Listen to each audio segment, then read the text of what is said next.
মানে আবু সাইদ ভাই, postal ballot হাতে পাওয়ার পরে কেমন লাগছে আপনার? বিসমিল্লাহির রহমানির রহিম। পোস্টাল ব্যালটটা অনেক আগে পেয়েছি, কিন্তু পোস্টাল ব্যালটটা খুলেছিলাম না। আজকে খুললাম এবং স্ক্যান করলাম। তো স্ক্যান করার পরে অনেকগুলো কিছু পেলাম। অনুভূতিটা তো আসলে অনেক আনন্দের, কারণ বাইরের দেশ থেকে, মালয়েশিয়া থেকে আমি ভোট দিব। পোস্টার খামের প্রথম একটা হলুদ খাম আছে পেলাম, তারপরে সাদা খাম আছে, তারপরে এইটা হলো আপনার না ভোট, হ্যাঁ ভোট, গণভোট আর কি। তারপরে দেখি একটা আমার প্রত্যয়নপত্র। প্রত্যয়নপত্র, আমি যে ভোট দিলাম তার প্রমাণ হিসাবে প্রত্যয়নপত্র বা ঘোষণাপত্র আছে। এবং মূল আকর্ষণ যেটা, সেটা হলো এই যে ব্যালট। এই যে ব্যালট আছে, কোন বা ঢাকা রাখবেন?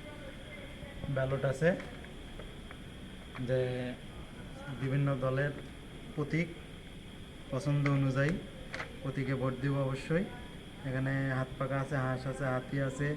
এই পৃষ্ঠে আপনার সব মার্কা আছে এক সিরিয়ালে। এই যে এদিকে এখানে ধানের শীষ আছে, মাঝখানের কলমে, উপরে আছে দাড়িপাল্লা। তো আশা করি সবাই এই ব্যালট সম্পর্কে অনেক কিছু জানে। তো এই ব্যালট সম্পর্কে আমি তেমন কিছু বলবো না, অনুভূতিটা একটাই, সেটা হলো আমরা বাইরের দেশ থেকে যে ভোট দিতে পারছি, এই জন্য সরকারকে বিশেষভাবে ধন্যবাদ। এবং সরকার এই এখন এটা ভোটটা পাইলেই যাতে হয়। সঠিকভাবে আমরা দেই এবং সঠিকভাবে যেন পৌঁছায়, গণনার মধ্যে আওতায় থাকে, এই দৃষ্টি আকর্ষণ করব সরকারের।